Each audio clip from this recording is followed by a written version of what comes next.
To എലൈജൻസ്. നമ്മുടെ കൃത്യ video ആണ്. അപ്പോൾ ഇന്ന് കൊണ്ടുവന്നേക്കുന്നത് പറഞ്ഞാൽ ഒരു ലിനൻ ബ്ലെൻഡഡ് ഫാബ്രിക് ആട്ടോ. കോട്ടൺ പോലെ അല്ല, ലിനൻ്റെ തന്നെ ഒരു ബ്ലെൻഡഡ് ഫാബ്രിക് ചെയ്തിരിക്കുന്നതാണ്. അപ്പോൾ ഇത് മൊത്തം പ്രിന്റും കളർ കോമ്പിനേഷനും കാണാൻ നല്ല രസമാട്ടോ. ഇത് നെക്കിൽ കംപ്ലീറ്റ് ആയിട്ട് ഇതുപോലെ എംബ്രോയിഡറി വർക്കും കൊടുത്തിട്ടുണ്ട്. നല്ല റീസണബിൾ പ്രൈസും ആട്ടോ. ഇതുപോലെ അതിൻ്റെ ഏകദേശം ലുക്ക് വരുന്നത് വൺ സൈഡിൽ പോക്കറ്റ് വരുന്ന മോഡലാണ്. ഉറപ്പായിട്ട് നിങ്ങൾ നെക്സ്റ്റ് സൈസ് എടുക്കണം കേട്ടോ. അതിൻ്റെ എല്ലാ സൈസിലും ഉണ്ട്. സ്മോൾ തൊട്ട് സ്മോൾ എന്നാണ് എഴുതിയേക്കുന്നതിനും കുറച്ചുകൂടി ചെറുതായിരിക്കും. നിങ്ങളത് ആ സൈസ് കറക്റ്റ് നിങ്ങളെ നോർമലി യൂസ് ചെയ്യുന്നേക്കാളും അടുത്ത സൈസ് നോക്കിയിട്ട് വേണം എടുക്കാൻ. മീഡിയം ഉപയോഗിക്കുന്നവർ ലാർജ് എടുക്കുക. എക്സൽ ഉള്ളവരാണെങ്കിൽ 3X എടുത്തോളൂ. ഇതിനകത്ത് 4X വരെ കൊടുത്തിട്ടുണ്ട് കേട്ടോ. 4Xലൊന്നും ഒത്തിരി പീസസ് ഇല്ല. എല്ലാ സൈസ് ഏതൊക്കെയാണ് ഉള്ളത് നീ അവിടെ കൊടുത്തേക്കാം. സ്മോൾ തൊട്ട് small, medium, large, XL, XXL, 3X, 4X വരെ സൈസസ് കൊടുത്തിട്ടുണ്ട്. അപ്പോൾ അത് നിങ്ങൾ നോർമലി ഉപയോഗിക്കുന്നേക്കാളും അടുത്ത സൈസ് എന്തായാലും എടുക്കണേ. അപ്പോൾ അത് 3Xകാർക്കും പറ്റും, 4X എടുത്താൽ മതി. അപ്പം ഏകദേശം ഒരു 46 ഇഞ്ച് ഒക്കെയാണ് ലെങ്ത് കിട്ടുന്നത് കേട്ടോ.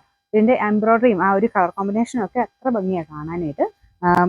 ഇതിൻ്റെ നമ്പർ വരുന്നത് D668, റേറ്റ് 790 മാത്രമേ ഉള്ളൂ. 790.